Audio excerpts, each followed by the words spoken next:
Hi, I'm Gracie with The Rooted Hearth, and if you're new here, I am on a journey to my forever homestead. And along the way, I have a lot of things to learn.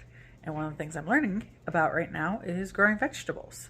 So let's see what's going on. One of the first things I did to start planting was soil blocking. And for this, I just used potting soil. Some people got very fancy with it, had different formulas, but some lady said potting soil works just great.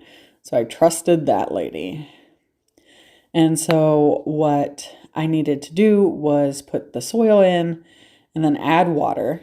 And the lady I listened to for directions said that if you think there's enough water, you should probably add more. And this was 100% correct. Essentially, she said you want to be able to squeeze it in your hand and have stuff drip out. Once I had the consistency right, then I had to grab my soil blocker. I just picked this up off Amazon. And what you do is you press the soil into the soil blocker very compactly. You want to have it very firm in there.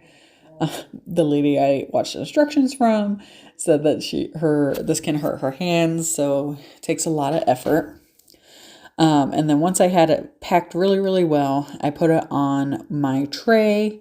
The tray I was using is just an old baking sheet that I don't want to bake with anymore. And then I pressed the handle down and it released the soil blocks. There's a little nubbin at the top of the soil blocker, and it creates a little hole so that you can put the seeds into just fine. And I just kept repeating until eventually I had a full tray of soil blocks. Here you can see me trying to do math. I was going to get the soil blocks to fit in the pan. I did eventually figure it out though. Now I will say with all gardening projects, it helps to have a helper. And this was mine. We learned our Husky Pyrenees mix Moira loves soil and she's such a big help. These are the seeds I started with. The Michigan Gardener celery, the Burpee garden bean, and then this brand I got off Etsy last year, onion evergreen bunching. I chose the onion and the beans to start now because their directions were not very clear on when to start them, and I may have gotten a little overexcited. In hindsight, these definitely should have been started much later. But the Michigan Garden pack on the back, it literally would tell me start indoors or plant directly in soil and how long before the last frost I should do it. So super helpful, would recommend their packs. Then I also planted some seeds for herbs. These are indoor plants. I'm going to have them in my windowsill eventually. To help the seeds germinate, I had a little space heater in the closed off area I have my seeds. I kept it set to roughly 76, and then I would monitor the temperature on this little thermostat. This thermostat I got off Amazon. It's magnetic, so I can just pull this down, and it has both the temperature in the little area and the humidity. So I could also monitor how humid it was in the area. So then I just had to wait and didn't have to wait for long because those beans sprouted right away. And this is what it is today. Everything has sprouted at least a little bit, but as you can see, those beans are massive. So each of the seeds got 8 little soil pods. So here are my 8 bean plants, growing strong. They're about to hit that light. And then here are the onion evergreens, and they're looking good. Little grassy bits. The celery of these seeds was the last to sprout. So they're just little nubbins.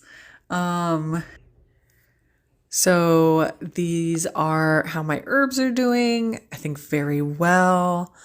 These will go in my windowsill once they're a little more established. Now, because my green beans were just so massive, I decided I am going to have to put them in a container. My hope is that these will eventually make it outside into my raised garden bed, but we shall see.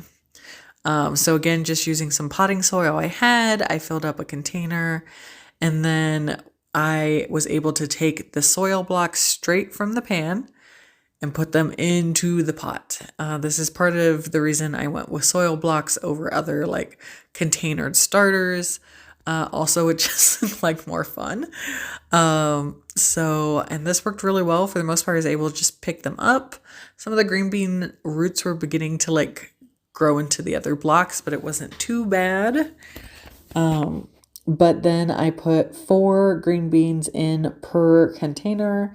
And that ended up being 2 containers. Now, these containers were not going to work in the shelf system I have there. So I had to steal one of my grow lights and put it under the desk that I was working on so that they had more room to grow. Their height isn't so high yet that they need something to latch onto, but I'll be watching for that.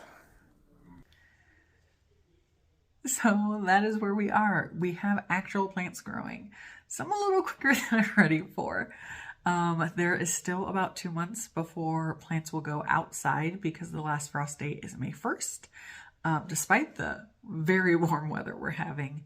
And so the next step is planting the seeds that need planted in March, and then the ones planted in April, and building that garden bed, which you guys will get to see. So if you want to see which other plants I grow too big or which ones just don't make it work, go ahead and hit subscribe and join me along my journey. There are going to be mistakes. And if you like this video and seeing where I'm doing in February for my garden, go ahead and boop that like button. And by some chance, if you want to know every single time I post a video, you can hit the notification bell. But more than that, I want to know what you guys are planting in your gardens this year and if you've done any indoor planting. I'll see you guys soon, and let's get dirty together.